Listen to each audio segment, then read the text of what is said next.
gunung Tuhan, rinduku bertemu denganmu. Dengan hati yang murni, tangan yang bersih, ku naik ke atas gunung kudus Tuhan. Dengan apa ku dapat naik ke gunung Tuhan, rinduku bertemu denganmu.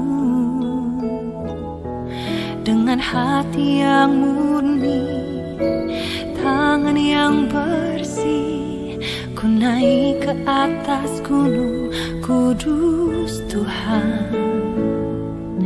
Walau gelombang badai menerpaku, kan tetap berdiri tegak memandang wajah-Mu Tuhan.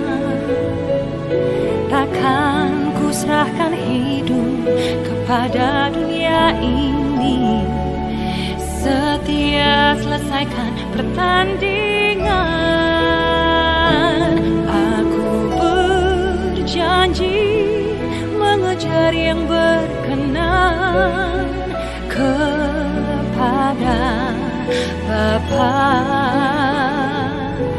Kebenaran,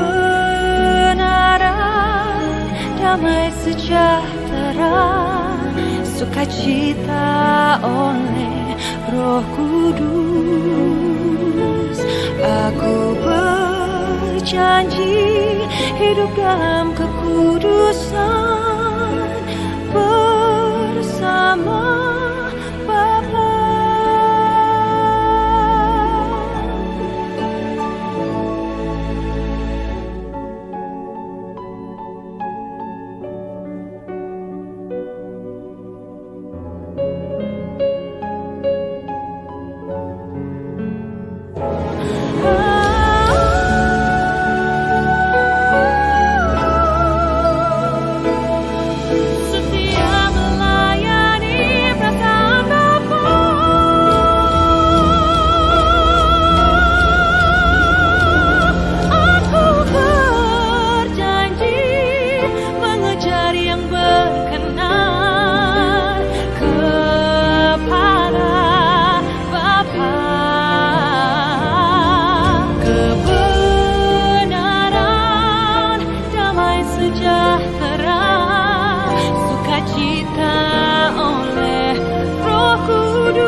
Setia melayani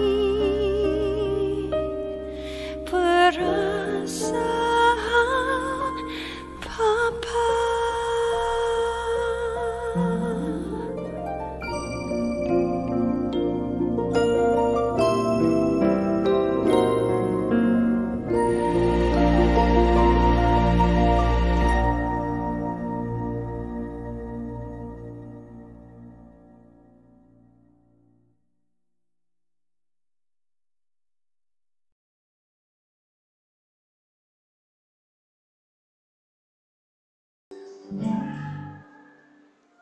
Mari kita berdoa. Bapa, di dalam nama Tuhan Yesus, terima kasih ya Tuhan. Hari ini Engkau masih mengumpulkan kami kembali untuk ikut di dalam ibadah pada pagi hari ini. Tuhan, kami mengucap syukur untuk segala berkat anugerah-Mu kepada kami sepanjang hidup kami, Tuhan. Pada pagi hari ini, Tuhan, mau mendengar isi hati-Mu, Tuhan. Roh Kudus bicara kepada setiap kami. Apa yang Kau mau sampaikan, supaya hidup kami mengalami kemenangan, hidup kami mengalami semua janji yang sudah Tuhan sediakan untuk kami, Tuhan. Terima kasih ya Tuhan, beri kami, buka setiap telinga rohani kami, mata rohani kami, Tuhan, untuk melihat Tuhan, apa yang sudah Engkau bagi. Terima kasih Tuhan, Kau urapi Tuhan setiap sinyal Tuhan, koneksi internet semua lancar Tuhan. Roh Kudus ambil alih ibadah ini dari awal hingga akhirnya. Engkau urapi Tuhan apa yang keluar dari mulut bibir hambamu ini. Biar hanya yang dari Tuhan yang boleh keluar Tuhan dari mulut hambamu ini Tuhan. Terima kasih ya Tuhan, kami siap untuk mendengar semua kebenaran firman-Mu. Dan biar Roh Kudus yang mengubahkan hidup kami. Di dalam nama Tuhan Yesus kami berdoa dan mengucap syukur. Amin. Suara saya terdengar jelas ya? Tolong, ya. Jelas. Oke. Shalom semuanya. Selamat Natal, selamat Tahun Baru. Ya, di tahun yang baru ini hidup saudara benar-benar berubah, menyukakan hati Tuhan. Dan apapun yang menjadi keinginan saudara, itu terjadi di dalam tahun 2025 ini ya. Hari ini saya mau sharing tentang kuasa imajinasi dan perkataan. Tentang pikiran kita itu sangat menentukan hidup kita. Saudara kan tahu ya, di Alkitab tuh semua janji Tuhan. Saudara tahu kalau Tuhan kita itu Tuhan yang sangat baik. Tuhan itu sudah menyediakan semuanya untuk saudara. Yang Tuhan sediakan itu semua yang baik. Di dalam Yeremia itu dikatakan, sebab aku ini mengetahui rancangan-rancangan yang ada padaku. Yaitu rancangan damai sejahtera dan bukan rancangan kecelakaan. Untuk memberi kepadamu hari depan yang penuh harapan. Itu loh. Yang Tuhan sediakan itu damai sejahtera, hari depan yang penuh harapan. Kemudian di dalam Yohanes 10 ayat 10, ini dikatakan, saya bacakan dari versi TSI. Kan dikatakan, aku sudah datang ke dunia ini untuk memberi kamu hidup, yaitu hidup yang penuh berkat. Itu yang Tuhan sediakan buat saudara. Tetapi kenapa banyak anak Tuhan itu belum menerimanya? Belum mengalami janji-janji Tuhan yang sudah sediakan. Padahal janji Tuhan itu sudah ada. Tuhan sudah menyediakan. Banyak anak Tuhan itu berkata, kok kita itu anak Tuhan hidup gini-gini aja sih. Orang dunia lebih enak. Karena saudara itu belum bisa mengimajinasikannya. Kita sekarang buka di dalam Yosua 1 ayat 8. Yosua 1 ayat 8. Bisa ada yang bacakan? Yosua 1 ayat 8.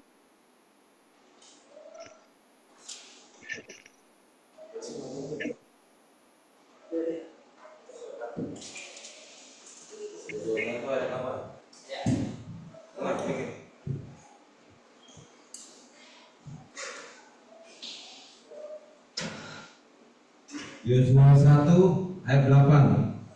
Beginilah firman Tuhan. Sesudah menyampai Lur Muhammad, mengandunglah perempuan itu lagi dan melahirkan. Yosua 1 ayat 8. Itu berapa? Yosua. Kuatkan dan teguhkan hatimu. Apa? Yosua. Yosua, kuatkan dan teguhkan hatimu. Yosua 1 ya, ayat 8.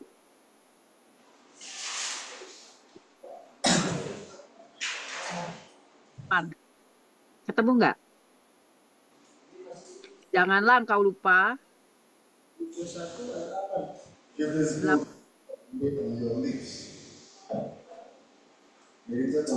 1 ayat 8. Janganlah engkau lupa memperkakan dia yang melakukan seperti yang diperintahkan Tuhan kepada Musa.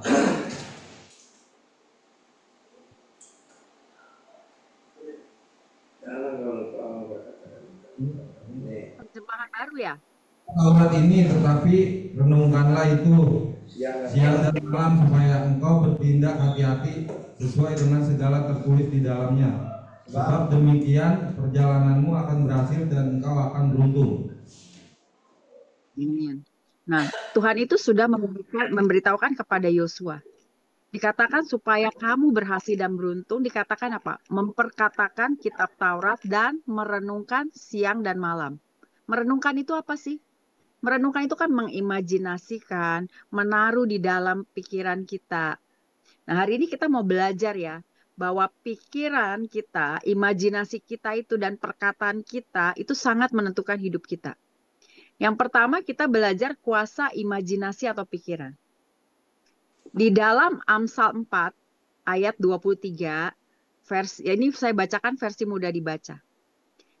Di atas segala-galanya, hati-hatilah terhadap yang kamu pikirkan, karena pikiranmu itu mengendalikan hidupmu. Jadi pikiran kita itu mengendalikan hidup kita. Apa yang kita pikirkan, apa yang kita imajinasikan, apa yang masuk dalam pikiran kita, itu mengendalikan hidup kita. Apa yang kita pikirkan, ya kita jadi seperti itu. Nah, di dalam Amsal 23 ayat 7, Amsal 23 ayat 7 saya bacain dari terjemahannya. Artinya begini, hidup seseorang adalah apa yang dipikirkannya. Apa yang ada dalam pikirannya. Jadi kalau setiap hari saudara mikirnya ketakutan, mikir yang negatif, maka hidup saudara akan seperti itu. Penuh dengan ketakutan, kecemasan, kekhawatiran. Kan kita sering mendengar ya, apa yang kita pikirkan itu yang terjadi. Harusnya kalau apa yang kita pikirkan itu terjadi, harusnya kita itu memikirkan, mengimajinasikan apa firman Tuhan. Karena setiap firman Tuhan itu iya dan amin. Setiap firman Tuhan itu isi janji-janji Tuhan itu buat saudara. Janji-janjinya yang luar biasa. Janji-janjinya semua yang baik. Ya kan? Bahkan di dalam Filipi 4 ayat 8. Coba dibuka Filipi 4 ayat 8. Dikatakan seperti ini. Jadi akhirnya saudara-saudara, semua yang benar, semua yang mulia, semua yang adil, semua yang suci, semua yang manis, semua yang sedap didengar, semua yang disebut kebajikan dan patut dipuji, pikirkanlah semuanya itu. Jadi yang saudara pikirkan itu apa? Harusnya apa? Semua yang benar, semua yang mulia kan? Itu yang saudara pikirkan. Kalau saudara mau hidup saudara seperti yang di firman Tuhan. Bahkan Tuhan itu memerintahkan kita loh. Untuk memasukkan, itu kan firman Tuhan itu kan perintah Tuhan. Untuk memasukkan semua yang benar, untuk merenungkan firman. Jadi kalau saudara mau berhasil, saudara mau menikmati janji-janji Tuhan, masukkan firman ke dalam pikiran saudara. Imajinasikan. Misal, janji Tuhan itu, dia itu Tuhan yang menyembuhkan. Semua sakit penyakit sudah ditanggung di atas kayu salib. Tetapi kenapa banyak dari kita sakit udah lama nggak sembuh-sembuh? Karena kita nggak memasukkan firman itu ke dalam pikiran kita. Kita tidak bisa mengimajinasikan firman itu ke dalam pikiran kita. Saya pernah dengar kisah ya, satu cerita ya. Ada seorang pemain golf, namanya Jack Nicklaus. Dia ini termasuk legenda lah di dalam golf. Saya menurut kisah itu ya, saya juga nggak ngerti golf soalnya. Nah, dia itu dikatakan Jack Nicklaus ini selalu mengimajinasikan sebelum dia memukul bolanya, dia itu sudah membayangkan kalau bola yang dia pukul itu akan masuk. Makanya dia bisa menjadi begitu hebat, begitu menjadi legenda di dalam dunia golf. Karena apa? Dia mengaktifkan imajinasinya. Dan ternyata memang ada beberapa penelitian, ini terutama untuk seorang atlet basket. Dikatakan bahwa ada beberapa atlet basket itu, mereka itu bermain mengimajinasikan. Sebelum mereka bermain, mereka itu mengimajinasikan bola yang mereka lempar itu masuk ke dalam ring. Nah, dengan mereka mengimajinasikan, permainan mereka jauh lebih bagus daripada atlet-atlet yang hanya berlatih biasa. Nah, jadi jika mereka bisa mengimajinasikan, maka itu pasti terjadi. Nah, saudara, apa yang saudara inginkan? Apa janji-janji Tuhan, apa yang belum terjadi dalam hidup saudara? Saudara belajar mengimajinasikan sampai itu jadi kenyataan. Jadi misalnya nih waktu kita berdoa, kan Tuhan kasih rema ya, jawaban melalui firman. Maka kita harus mulai itu mengimajinasikan bahwa kita itu sudah menerimanya. Kan firman Tuhan dikatakan, apa yang kita minta dan kita doakan, percayalah bahwa kamu itu sudah menerimanya. Waktu kalian sudah bisa mengimajinasikan, berarti kalian nanti percaya bahwa kalian sudah menerimanya dan kalian pasti akan menerimanya. Seperti orang sakit tadi, mulai melihat mengimajinasikan bahwa kalian itu sudah sembuh dan mengucap syukur untuk kesembuhan itu. Jadi jangan fokus kepada penyakitnya. Kemudian di dalam 2 Korintus 4 ayat 18, 2 Korintus 4 ayat 18. Ini saya bacakan terjemahan FIYH. Jadi, kami tidak memperhatikan apa yang kami lihat sekarang, yaitu segala kesulitan di sekeliling kami. Tetapi kami mengharapkan kesukaan di surga yang belum kami lihat. Kesulitan-kesulitan akan segera berlalu, tetapi kesukaan yang akan datang kekal untuk selama-lamanya. Nah, firman Tuhan dikatakan, kita itu tidak memperhatikan apa yang kita lihat. Tidak, yaitu apa yang kita lihat, segala kesulitan kita. Tapi kita mengharapkan segala sesuatu yang di surga yang belum kita lihat. Waktu saudara tidak fokus pada kesulitan di sekeliling saudara, tidak fokus dengan keadaan saudara. Kan dikatakan tadi firman-Nya, kesulitan itu akan berlalu. Tetapi kesukaan yang akan datang untuk selama-lamanya. Kemudian di dalam Efesus 3 ayat 20. Efesus 3 dikatakan seperti ini. Bagi dialah yang dapat melakukan jauh lebih banyak daripada yang kita doakan atau pikirkan. Seperti yang ternyata dari kuasa yang bekerja di dalam kita. Nah, Tuhan itu bisa melakukan jauh daripada apa yang kita doakan dan pikirkan. Kalau dalam terjemahan lain itu, imajinasikan. Jadi, saudara itu mengimajinasikan. Dan Tuhan itu melakukan jauh lebih besar daripada itu. Jadi, kalau saudara belum menikmati janji Tuhan, cek apa yang saudara masukkan ke dalam pikiran saudara. Apakah itu firman Tuhan, janji-janji Tuhan, atau kesulitan kita, keadaan kita. Kita jangan fokus sama keadaan kita, tapi kita fokus kepada setiap janji Tuhan. Kemudian yang kedua itu kuasa perkataan. Jadi dalam Yosua 1 kan dikatakan, kita harus memperkatakan firman Tuhan. Itu kunci kalau saudara mau berhasil dan beruntung. Nah, di dalam firman, waktu ada kuasa, jadi firman Tuhan itu waktu kita perkatakan itu ada kuasa untuk menciptakan. Apa yang tidak ada menjadi ada. Contohnya di dalam Kejadian ya, Kejadian 1 ayat 1 sampai 3. Kejadian 1 ayat 1 sampai 3. Ayat 1 nih, pada mulanya Allah menciptakan langit dan bumi. Bumi belum berbentuk dan kosong. Gelap gulita menutupi samudra raya. Dan roh Allah melayang-layang di atas permukaan air. Kemudian ayat ketiga, berfirmanlah Allah, jadilah terang, lalu terang itu jadi. Jadi waktu itu bumi masih belum berbentuk dan kosong. Ketika Allah berfirman, Allah memperkatakan firman, maka apa? Terciptalah terang. Jadi ada kuasa penciptaan di dalam firman Tuhan, dalam perkataan kita, dari yang gelap, tidak ada terang, menjadi ada terang. Ya kan? Jadi Allah berfirman dulu, baru ada terang. Nah, di dalam Mazmur 33 ayat 9, Mazmur 33 ayat 9 dikatakan seperti ini. Sebab dia berfirman, maka semuanya jadi. Dia memberi perintah, maka semuanya ada. Jadi harus ada yang diperkatakan dulu. Waktu Tuhan sudah berfirman, maka terjadi.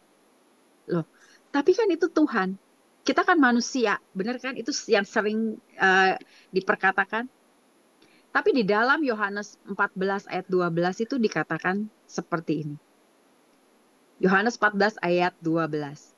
Aku berkata kepadamu, sesungguhnya barang siapa percaya kepadaku, ia akan melakukan juga pekerjaan-pekerjaan yang aku lakukan. Bahkan pekerjaan-pekerjaan yang lebih besar daripada itu. Itu Tuhan yang bilang loh. Kalau saudara percaya nih, saudara juga bisa melakukan apa yang sudah Tuhan lakukan. Apa yang Tuhan lakukan? Yesus menyembuhkan orang sakit. Saudara juga bisa. Kan dikatakan di firman-Nya, bahkan lebih dari itu. Yesus itu menciptakan. Dari tidak ada terang menjadi ada terang. Saudara juga bisa menciptakan. Itu firman yang berkata. Tuhan Yesus yang bilang. Tapi kita percaya. Masalahnya, kita sebagai anak Tuhan itu kita nggak percaya kalau kita punya kuasa seperti itu. Ya kan? Kita nggak percaya kalau kita itu bisa melakukan itu. Jadi waktu kita memperkatakan firman, habis itu kita ragu, apa iya bisa ya? Apa mungkin ya? Contoh, misalnya kita lagi masalah keuangan, kita dapat nih janji Tuhan. Allahku akan memenuhi semua keperluanku, semua loh. Yes, amin. Tapi begitu kita mulai mempraktekkan, mulai memperkatakan, kita mulai berdoa, habis itu timbul khawatir. Kita lihat tabungan kita lihat uang kita. Apa iya ya Tuhan bisa memberkati saya? Apa iya Tuhan bisa melunasi utang saya? Karena yang kita lihat itu apa? Tabungan kita, uang kita sekarang. Itu yang membuat kita itu menjadi putus asa, kita stop untuk memperkatakan firman.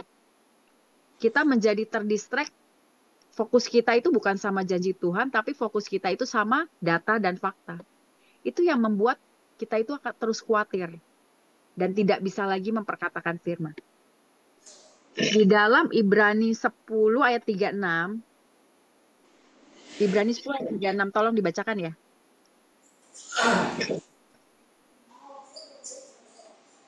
Ibrani 10 ayat 36.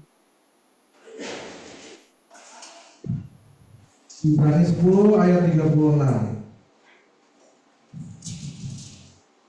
Sebab kamu memerlukan ketekunan, supaya sesudah kamu melakukan kehendak Allah, kamu memperoleh apa yang dijanjikan itu. Ya, terima kasih. Nah, kita itu perlu ketekunan. Tidak ada yang instan. Ya, kadang-kadang bisa sih kita doa sekali langsung dijawab Tuhan, bisa. Tapi nggak terus-terusan begitu. Karena firman-Nya bilang, kita itu perlu ketekunan. Waktu jawaban Tuhan belum datang, bertekunlah, teruslah memperkatakan firman. Jangan kita baru memperkatakan 1 kali, 2 kali, sebulan, 2 bulan, kita stop.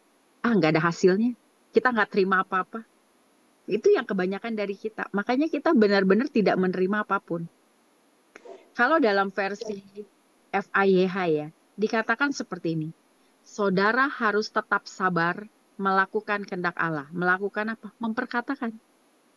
Jika saudara ingin supaya Tuhan menepati segala yang telah dijanjikannya. Jadi saudara harus sabar, memperkatakan terus. Terus bertekun. Dan Tuhan itu pasti akan menepati segala yang telah dijanjikannya. Kita ini belajar dari beberapa tokoh Alkitab ya. Yang mereka dengan kuasa imajinasi mereka. Yang pertama itu Abraham. Abraham itu kan dapat janji Tuhan, apa janji Tuhannya? Bahwa Abraham itu akan punya keturunan. Banyaknya seperti bintang di langit kan? Kita buka dulu di dalam Kejadian 12. Kejadian 12 ayat 1 sampai 3. Coba tolong dibacakan ya. Kejadian 12 ayat 1 sampai 3.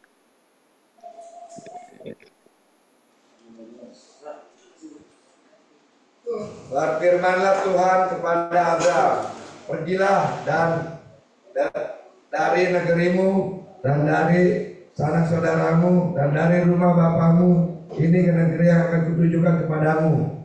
Aku akan membuat engkau menjadi bangsa yang besar dan memberkati engkau serta membuat namamu masyhur dan engkau akan menjadi berkat. Aku akan memberkati orang yang memberkati engkau dan mengutuk orang-orang yang mengutuk engkau, dan olehmu semua kaum di muka bumi akan mendapat berkat. Amin. Amin. Tuhan ini kasih janji ke Abraham itu waktu Abraham itu berumur 75 tahun. Tetapi sampai umur 90 kan Abraham tetap belum punya anak kan. Nah, di dalam Kejadian 15, sekarang kita buka di Kejadian 15 ayat 1 sampai 7. Tolong dibacakan lagi ya. Kejadian 15 ayat 1 sampai 7. Kemudian datanglah firman Tuhan kepada Abraham dalam suatu penglihatan. Janganlah takut Abraham, akulah perisaimu. Upahmu akan sangat besar. Abraham menjawab, ya Tuhan Allah, apa yang akan engkau berikan kepadaku? Karena aku akan meninggal dengan tidak mempunyai anak. Dan yang akan mewarisi rumahku ialah Eliezer, orang Datsik itu. Lagi kata Abraham, engkau tidak memberikan kepadaku keturunan, hingga seorang hambaku nanti menjadi ahli warisku. Tetapi datanglah firman Tuhan kepadanya, demikian, orang ini tidak akan menjadi ahli warismu, melainkan anak kandungmu, dialah yang akan menjadi ahli warismu. Lalu Tuhan membawa Abraham keluar serta berfirman, coba lihat ke langit, hitunglah bintang-bintang, jika engkau dapat menghitungnya. Maka firman-Nya kepadanya, demikianlah banyaknya nanti keturunanmu. Lalu percayalah Abraham kepada Tuhan, maka Tuhan memperhitungkan hal itu kepadanya sebagai kebenaran.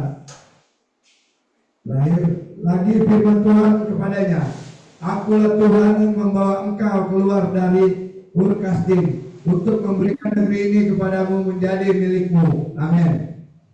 Terima kasih. Nah, saudara lihat di ayat 5. Tadi kan Abraham itu mendapat janji Tuhan itu di Kejadian 12. Itu kan dapat janji kalau dia akan punya anak. Janji pertama kan.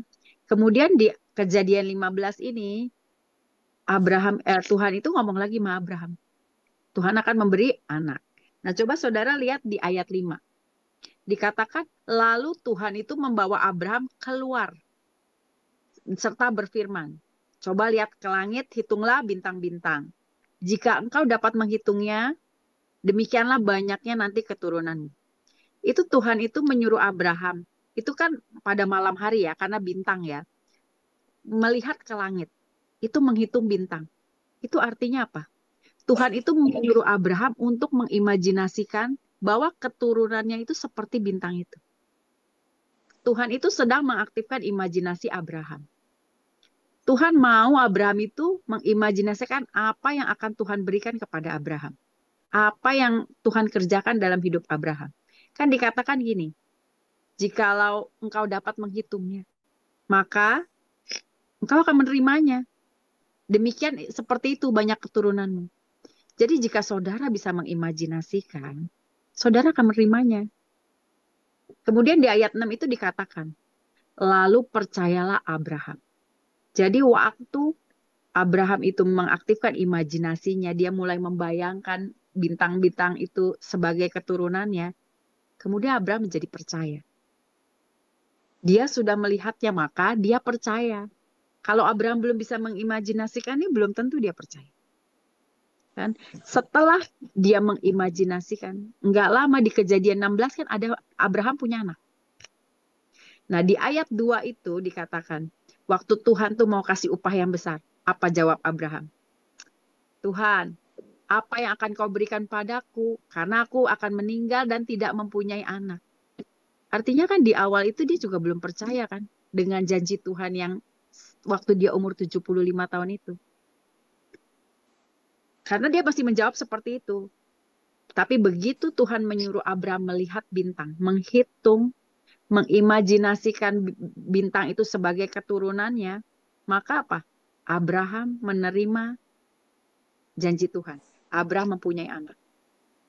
Nah, sama seperti kita. Saudara mengalami masalah apa? Masalah sakit, penyakit. Saudara imajinasikan. Saudara melihat diri saudara sembuh. Sudah sembuh. Dan Tuhan menyembuhkan. Maka saudara benar akan terjadi bahwa saudara akan mengalami kesembuhan. Kemudian contoh yang kedua itu wanita yang pendarahan 12 tahun. Kita buka di dalam Markus 5 ayat 25 sampai 29. Markus 5 ayat 25 sampai 29. Ayat tolong dibacakan ya.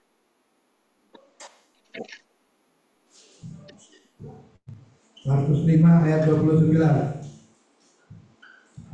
Demikianlah Ayat 25 sampai 9. 25 sampai 29. Demikianlah firman Tuhan. Adalah di situ seorang perempuan yang sudah 12 tahun lamanya menderita pendarahan. Ia telah berulang-ulang diobati oleh berbagai tabib, hingga ia telah dihabiskannya semua yang ada padanya. Namun sama sekali tidak ada faedahnya. Malah sebaliknya, keadaannya makin memburuk. Dia sudah mendengar berita-berita tentang Yesus. Maka di tengah-tengah orang banyak itu, dia mendekati Yesus dari belakang dan menjamah jubahnya. Sebab katanya, asal ku jamah saja jubahnya, aku akan sembuh. Seketika itu juga berhentilah pendarahannya, dan ia merasa bahwa badannya sudah sembuh dari penyakitnya. Pada Udah cukup 29. Amin. Terima kasih, Pak. Nah, kalau dalam terjemahan lain dikatakan gini. Pikir perempuan ini, jadi perempuan itu di dalam pikirannya tuh mengimajinasikan ya. Kalau aku menyentuh ujung jubahnya saja, aku pasti sembuh. Jadi perempuan yang sudah pendarahan ini, dia itu mengimajinasikan. Dia itu punya imajinasi yang jelas loh. Asal dia menjamah ujung aja, ujung jubah Yesus saja, maka ia akan sembuh. Dia sudah berhasil mengimajinasikan. Makanya apa? Dia langsung sembuh begitu dia pegang jubah Yesus itu, dia langsung sembuh tanpa Yesus menjamah atau mendoakan dia. Dan di dalam versi Amplified itu dikatakan, dia itu, she kept saying, dia itu terus memperkatakan, asal ku jamah jubahnya aku sembuh, asal ku jamah jubahnya aku sembuh. Dia terus memperkatakan. Jadi perempuan yang pendarahan ini, dia mengimajinasikan dan dia memperkatakan terus menerus. Sehingga apa?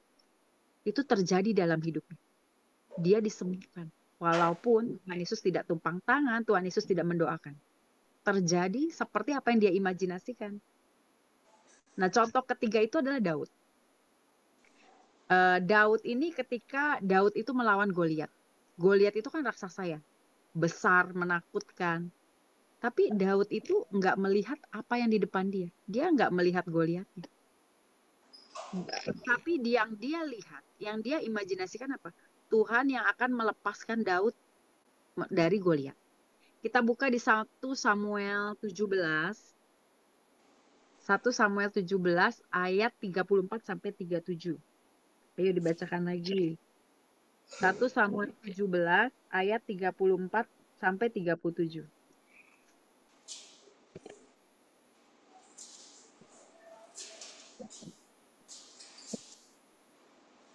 Silakan dibacakan.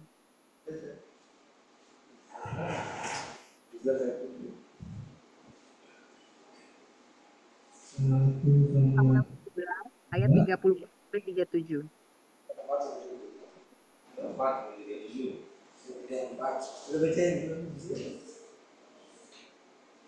Tetapi Daud berkata kepada Saul, "Hambamu ini bisa mengembalakan kambing domba ayahnya. Apabila datang singa atau beruang yang menerkam seekor domba dari kawanannya, maka aku mengejarnya dan melepaskan domba itu dari mulutnya. Kemudian apabila dia berdiri menjelang aku, maka aku mengarahkan Daud untuk mengajar dan membunuhnya. Baik singa maupun beruang lah dihadap oleh hambamu ini, dan orang Filisti yang tidak bersunat itu akan sama seperti salah satu daripada binatang itu, karena ia telah menerima warisan daripada Allah yang hidup."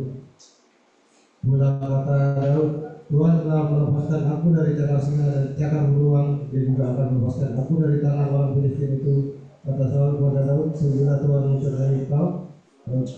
Lalu Saul mengenal baju perangnya kepada Daud. Kemudian potong. Cukup 37 aja. Terima kasih.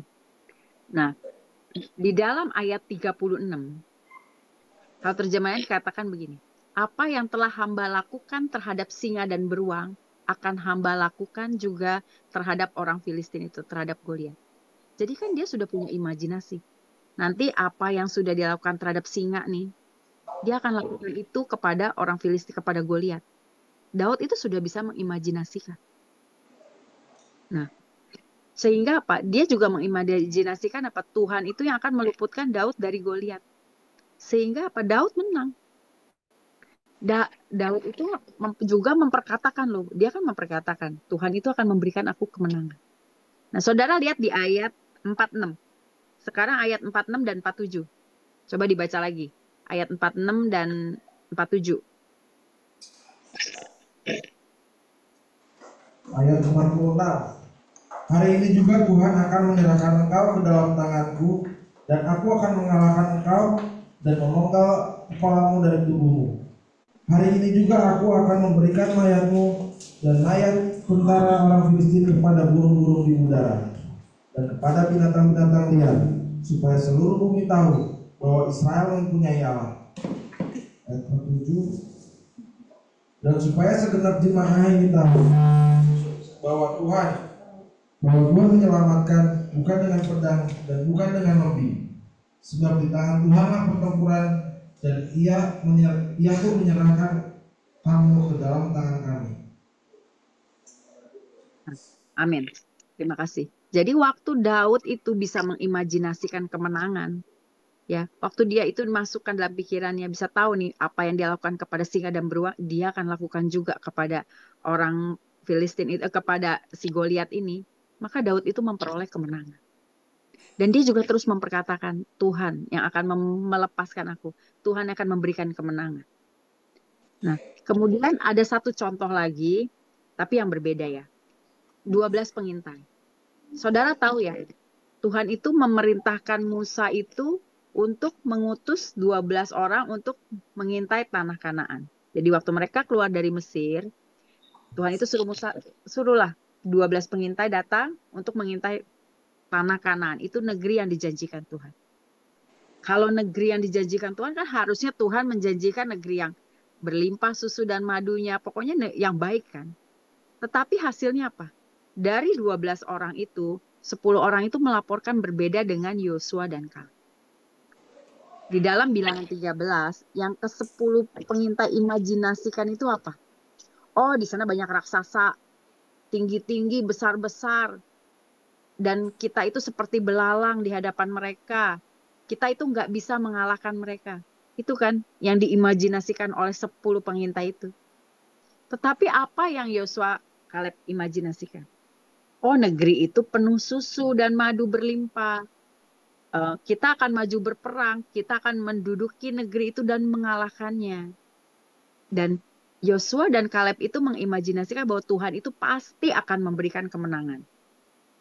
Tapi mereka lebih mendengar apa? Yang 10 pengintai itu kan. Akhirnya apa? Apa yang terjadi pada orang Israel? Mereka cuma muter-muter selama 40 tahun di padang gurun. Kalau saja mereka mendengar Yosua dan Kaleb dan mereka langsung berperang masuk ke dalam tanah Kanaan, mereka nggak perlu berputar 40 tahun. Nah, setelah 40 tahun itu, Yosua Kaleb akhirnya apa? Berhasil mengalahkan orang-orang yang dia kan waktu itu imajinasinya dia akan mengalahkan. Tapi baru setelah 40 tahun, akhirnya mereka juga berhasil mengalahkan raksasa-raksasa tersebut. Jadi kalau saudara itu tidak mengimajinasikan, maka saudara akan seperti bangsa Israel yang muter-muter 40 tahun di situ. Sakit nggak sembuh-sembuh. Ini juga pernah saya alami. Saya perkatakan terus, tapi saya belum bisa mengimajinasikan. Yang ada apa? Keadaan saya muter-muternya di situ, balik-balik ke situ lagi. Saudara mau muter-muter selama 40 tahun? Atau saudara mau menikmati janji Tuhan? Berimajinasi, imajinasikan janji Tuhan, firman Tuhan, dan terus memperkatakan. Jadi saudara ada kuasa di dalam imajinasi dan perkataan kita. Saudara cek dengan saudara, bagaimana dengan hidup kita? Apakah hari-hari kita ini dipenuhi dengan khawatir, cemas, takut? Cek apa yang saudara masukkan ke dalam pikiran saudara. Karena apa yang kita imajinasikan, itu yang terjadi. Apa janji Tuhan buat saudara? Janji Tuhannya saudara penuh damai sejahtera, sukacita, imajinasikan itu. Lihat saudara sedang bersukacita, lihat saudara penuh damai. Apa yang kita masukkan ke dalam pikiran kita, itulah yang terjadi. Jadi hati-hatilah dengan apa yang saudara masukkan. Waktu saudara masukkan kabar buruk, berita buruk, ketakutan, ya hidup saudara kan seperti itu. Terus takut, stres, terus khawatir. Tapi waktu saudara bisa mengimajinasikan firman Tuhan, maka firman Tuhan itu ya dan amin pasti digenapi. Kan amin. Di dalam Efesus 3 ayat 20 kan dikatakan, bagi dialah yang dapat melakukan jauh lebih banyak daripada yang kita doakan dan kita pikirkan. Seperti yang ternyata dari kuasa yang bekerja di dalam kita. Bagian kita apa? Berdoa dan memikirkan bahwa kita mengimajinasikan. Dan Tuhan itu akan mengerjakan jauh lebih daripada apa yang dapat kita imajinasikan. Waktu saudara bisa mengimajinasikan, saudara bisa merenungkan, maka saudara bisa menerimanya. Kemudian selain mengimajinasikan, saudara itu juga harus memperkatakan terus firman Tuhan. Karena pada waktu kita memperkatakan firman, kita ada kuasa penciptaan. Menciptakan apa yang tidak ada menjadi ada. Apa yang tidak ada dalam hidup saudara? Tidak ada kesehatan, tidak ada uang, tidak ada sukacita, tidak ada kebebasan. Perkatakan terus sampai saudara mendapatkan. Dan percaya Tuhan kita Tuhan yang baik. Dan Dia sudah menyediakan yang terbaik. Tinggal bagian kita memperkatakan, kita mengimajinasikan sampai kita menerima semuanya itu. Amin. Tuhan Yesus memberkati.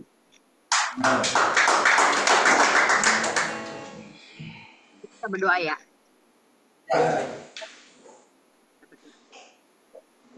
Bapa di dalam nama Tuhan Yesus, terima kasih ya Tuhan untuk setiap kebenaran firman-Mu Tuhan. Tuhan, buka setiap mata rohani kami Tuhan.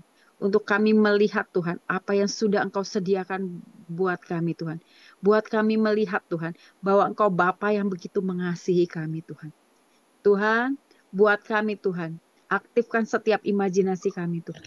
Buat kami Tuhan, memikirkan, memasukkan ke dalam pikiran kami Tuhan, semua firman, semua janji-janji-Mu dalam hidup kami. Sampai semua janji-janji itu terjadi di dalam hidup kami. Terima kasih Tuhan untuk setiap kebenaran firman-Mu Tuhan. Aku berdoa Tuhan untuk setiap jemaat-jemaat di Lapas Cirebon Tuhan. Kau berkati mereka biar Roh Kudus berbicara kepada mereka. Apa yang ditabur tidak akan pernah kembali sia-sia tapi akan bekerja di dalam hidup mereka.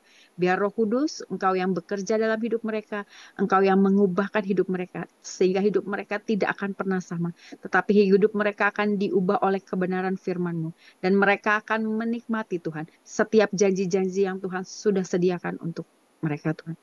Terima kasih Tuhan, kami serahkan semua ke dalam tangan-Mu. Kau berikan damai sejahtera, sukacita Tuhan, berkat yang melimpah Tuhan kepada anak-anak-Mu yang di Lapas Cirebon.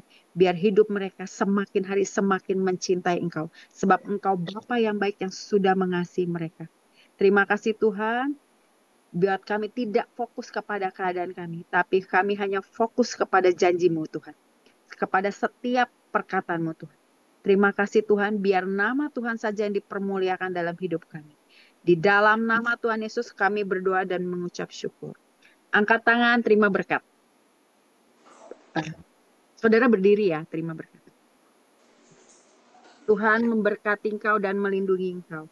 Tuhan engkau dengan wajahnya dan memberi engkau kasih karunia.